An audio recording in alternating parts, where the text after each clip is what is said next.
Dear friends, I am excited to see you and share with you God's word today. ಪ್ರಿಯ ಸ್ನೇಹಿತರೆ, ನಿಮ್ಮ ನೋಡಿ ಉತ್ಸಾಹಗೊಂಡಿದ್ದೇನೆ ಮತ್ತು ಇಂದು ನಿಮಗೆ ದೇವರ ವಾಕ್ಯ ಹಂಚಲು ಬಯಸುತ್ತೇನೆ. His promise is sweet like honey, ಆತನ ವಾಗ್ದಾನ ಜೇನಿನಂತೆ ಸಿಹಿಯಾಗಿದೆ.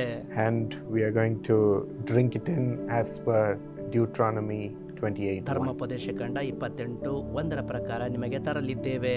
It says, "The Lord your God will set you high above all the nations of the earth." ನಿನ್ನ ದೇವರಾದ ಕರ್ತನು ನಿನ್ನನ್ನು ಭೂಮಿಯ ಎಲ್ಲಾ ಜನಾಂಗಗಳಿಗಿಂತ ಉನ್ನತದಲ್ಲಿರಿಸುವನು ಎಂದು ಹೇಳಲ್ಪಟ್ಟಿದೆ. What a great promise. ಎಂತಹ ಉನ್ನತ ವಾಗ್ದಾನ! High above all the nations. ಎಲ್ಲ ಜನಾಂಗಗಳಿಗಿಂತ ಉನ್ನತ, Highest position. ಬಹಳ ಉನ್ನತದ ಸ್ಥಾನಮಾನ. To whom does God give this promise? ಈ ವಾಗ್ದಾನ ಕರ್ತನು ಯಾರಿಗೆ ಕೊಡುತ್ತಾನೆ?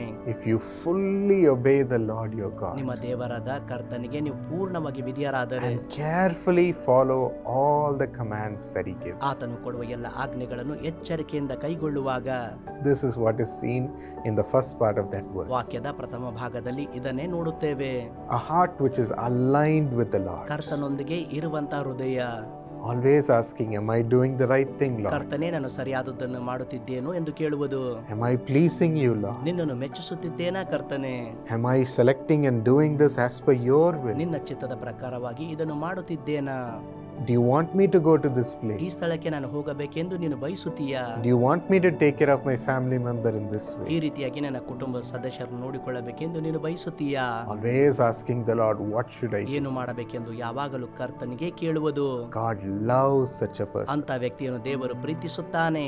We ask our father and mother and we follow all that they say, ನಮ್ಮ ತಂದೆ ತಾಯಿ ಹೇಳುವುದನ್ನು ಕೇಳಿ ಅವರು ಹೇಳುವುದನ್ನೇ ನಾವು ಮಾಡುತ್ತೇವೆ. and we can see them with our eyes, so we are fearful in doing what they want. ನಮ್ಮ ಕಣ್ಣಿನಿಂದ ಅವರನ್ನು ನೋಡುತ್ತೇವೆ, ಹಾಗಾಗಿ ಎಚ್ಚರಿಕೆಯಿಂದ ಅವರು ಹೇಳುವುದನ್ನು ಮಾಡುತ್ತೇವೆ. But a person who follows God, who is unseen, God loves even in a greater measure. ಕಣ್ಣಿಗೆ ಕಾಣದ ದೇವರನ್ನು ನಾವು ಹಿಂಬಾಲಿಸುವಾಗ ಕರ್ತನು ಇನ್ನೂ ಹೆಚ್ಚಾಗಿ ಅಂತ ವ್ಯಕ್ತಿಯನ್ನು ಪ್ರೀತಿಸುತ್ತಾರೆ. That's why in our office decisions I am fearful. ಅದಕ್ಕಾಗಿ ನನ್ನ ಕಚೇರಿ ತೀರ್ಮಾನಗಳಲ್ಲಿ ಭಯವುಳ್ಳವನಾಗಿದ್ದೇನೆ. Lord, is this meeting organized according to your will? ಕರ್ತನೆ, ಈ ಕೂಟ ನಿನ್ನ ಚಿತ್ತಕ್ಕನುಗುಣವಾಗಿ ಏರ್ಪಾಡಾಗಿದೆಯೋ? Even though this person is inviting us to speak, Lord, should we go? ಈ ವ್ಯಕ್ತಿ ಮಾತಾಡುವುದಕ್ಕಾಗಿ ಕರೆದಿದ್ದಾರೆ, ನಾನು ಹೋಗಬಹುದೋ?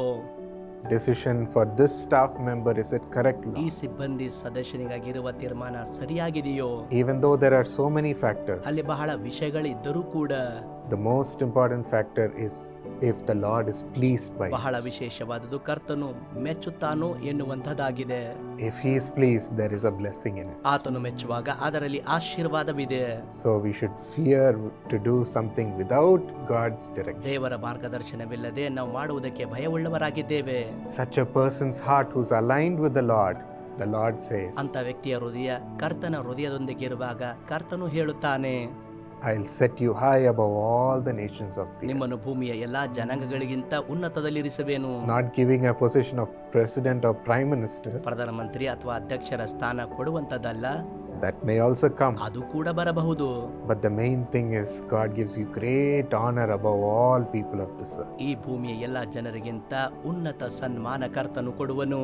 And he makes everyone come in search of you for what is in you. ನಿನ್ನಲ್ಲಿರುವಂತದ್ದನ್ನು ನೋಡಿ ಎಲ್ಲಾ ಜನರು ನಿಮ್ಮನ್ನು ಹುಡುಕಿಕೊಂಡು ಬರುವರು. So today, let's receive this wonderful promise. ಅದಕ್ಕಾಗಿ ಈ ಅದ್ಭುತ ವಾಗ್ದಾನ ಎಂದು ಹೊಂದಿಕೊಳ್ಳೋಣ. Loving Lord, we thank you for speaking to us. ಪ್ರೀತಿಯ ಕರ್ತನೆ, ನಮ್ಮೊಂದಿಗೆ ಮಾತಾಡುವುದಕ್ಕಾಗಿ ವಂದನೆ. We take this blessing as for me, Lord. ನನಗಾಗಿ ಕರ್ತನೆ ಈ ಆಶೀರ್ವಾದ ತೆಗೆದುಕೊಳ್ಳುತ್ತೇನೆ. Thank you for promising to lift me high above the nations of the earth. ಭೂಮಿಯ ಎಲ್ಲಾ ಜನಾಂಗಗಳಿಗಿಂತ ಮೇಲೆತ್ತುವ ಆಶೀರ್ವಾದಕ್ಕಾಗಿ ನಿಮಗೆ ವಂದನೆ. Claim it for yourself, my friend. ನನ್ನ ಸ್ನೇಹಿತರೆ, ನಿಮಗಾಗಿ ಇದನ್ನು ಘೋಷಿಸಿಕೊಳ್ಳಿರಿ. And God is giving you a heart which is aligned with Him, ಆತನೊಂದಿಗೆ ಇರುವ ಹೃದಯ ಕರ್ತನು ನಿಮಗೆ ಕೊಡುತ್ತಿದ್ದಾನೆ. follows Him, ಆತನನ್ನು ಹಿಂಬಾಲಿಸುತ್ತದೆ, does what is right in His eyes, ಆತನ ದೃಷ್ಟಿಯಲ್ಲಿ ಅದೇ ಸರಿಯಾಗಿದೆ, and prospers by the hand of God. ದೇವರ ಹಸ್ತದಿಂದ ಅಭಿವೃದ್ಧಿ ಹೊಂದುತ್ತಾನೆ. Bless them and increase them, Lord. ಕರ್ತನೆ, ಆಶೀರ್ವದಿಸಿ ಹೆಚ್ಚಿಸು. These are your children who are ready to obey and follow you. ಈ ಮಕ್ಕಳು ನಿನಗೆ ವಿಧಿಯರಾಗಿ ನಿನ್ನನ್ನು ಹಿಂಬಾಲಿಸುವವರಾಗಿದ್ದಾರೆ. Thank you for your hand of ನಿನ್ನ blessing. ಆಶೀರ್ವಾದದ ಹಸ್ತಕ್ಕಾಗಿ ವಂದನೆ. In Jesus' name. ಯೇಸುವಿನ ನಾಮದಲ್ಲಿ Amen. Amen. May God lift you high. ನನ್ನ ಕರ್ತನು ನಿಮ್ಮನ್ನು ಮೇಲೆತ್ತಲಿ. 13 ವರ್ಷದಿಂದ ಹೋರಾಟ, ಪೆನ್ಷನ್ ಯಾರಿಗೂ ಬರಲ್ಲ. ಸಾಲದ ತೊಂದರೆಯಿಂದ ನಾನು ನನ್ನ ಮಗನ ಸೂಸೈಡ್ ಮಾಡ್ಕೋಬೇಕು ಅನ್ನೋ ಅನ್ಕೊಂಡು ತಲೆ ಮೇಲೆ ಕೈ ಇಟ್ಟು ಬಿಡದಲೆ ಅಂತ ಹೇಳಿ ಪ್ರಾರ್ಥನೆ ಮಾಡಿದ್ರು. ನಾನು ಮಧ್ಯಾಹ್ನ ಮನೆಗೆ ಹೋದೆ. 3-4 ಗಂಟೆಗೆ ನನಗೊಂದು ಮೆಸೇಜ್ ಬಂತು ಫೋನಲ್ಲಿ. 1,64,000 ಫೋನಿಗೆ ಕ್ರೆಡಿಟ್ ಆಗಿತ್ತು. ಸಾಲದ ಸಮಸ್ಯೆಯೇ? ಮದುವೆಗಾಗಿ ಕಾದುಕೊಂಡಿದ್ದೀರಾ? ಕುಟುಂಬದಲ್ಲಿ ಸಮಸ್ಯೆಯೇ? ಕೆಲಸ ಸಿಗುವುದರಲ್ಲಿ ತಡೆಯಾಗುತ್ತಿದೆಯೇ? ನಿಮಗೋಸ್ಕರ ಭಾರದಿಂದ ಪ್ರಾರ್ಥಿಸಲು ಸ್ಯಾಮ್ಯುಯಲ್ ದಿನಕರನ್ ರವರು ಬೆಂಗಳೂರಿನ ಫ್ರೇಸರ್ ಟೌನ್ ಯೇಸು ಕರೆಯುತ್ತಾನೆ ಪ್ರಾರ್ಥನಾ ಗೋಪುರಕ್ಕೆ ಬರುತ್ತಿದ್ದಾರೆ. ಯಾವಾಗಲೂ ಉಸಿರಾಟ ತೊಂದರೆ ಆಗ್ತಿತ್ತು, ಕೆಮ್ಮು ಬರ್ತಾ ಇತ್ತು. ಇನ್ಹೇಲರ್ ತಗೊಂಡು ನೋಡಿದೆ, ಮಾತ್ರೇನೂ ತಿಂದೆ, ಏನೂ ಆಗಲಿಲ್ಲ. ಬ್ರದರ್ ಶ್ಯಾಮ್ ದಿನಕರ್ ಅವರು ಪ್ರಾರ್ಥನೆ ಮಾಡುವಾಗ பிள்ளைகள் மீது ஆண்டவருடைய கரம் இறங்குகிறது. ಮಕ್ಕಳ ಮೇಲೆ ದೇವರ ಹಸ್ತ ಇಳಿಯುತ್ತಾ ಇದೆ. அவர் சுவாசத்தை ஊதுகிறார். ಅವರ ಉಸಿರನ್ನು ಊದುತ್ತಾ ಇದ್ದಾರೆ. ಇವಾಗ ಯಾವ ಲಕ್ಷಣ ಅವಳಲ್ಲಿ ಕಾಣಿಸ್ತಾ ಇಲ್ಲ. ಬಿಡುಗಡೆಯನ್ನು ಎದುರು ನೋಡಿ ಬರುವ ಪ್ರತಿಯೊಬ್ಬೊಬ್ಬರಿಗೂ ಪ್ರಾರ್ಥಿಸಲಾಗುತ್ತದೆ. ನಡೆಯುವ ದಿನ ಸೆಪ್ಟೆಂಬರ್ 21 ಶನಿವಾರ ಸಂಜೆ 5 ಗಂಟೆಗೆ. ನಡೆಯುವ ಸ್ಥಳ ಯೇಸು ಕರೆಯುತ್ತಾನೆ ಪ್ರಾರ್ಥನಾ ಗೋಪುರ, 28 ನೇತಾಜಿ ರಸ್ತೆ, ಫ್ರೇಸರ್ ಟೌನ್, ಬೆಂಗಳೂರು. ಹೆಚ್ಚಿನ ವಿವರಗಳಿಗೆ 08041467878. ಮರೆಯಬೇಡಿ, ಸೆಪ್ಟೆಂಬರ್ 21 ಶನಿವಾರ ಸಂಜೆ 5 ಗಂಟೆಗೆ ಯೇಸು ಕರೆಯುತ್ತಾನೆ ಪಾಲುದಾರರ ಕೂಟ, ಬೆಂಗಳೂರಿನಲ್ಲಿ.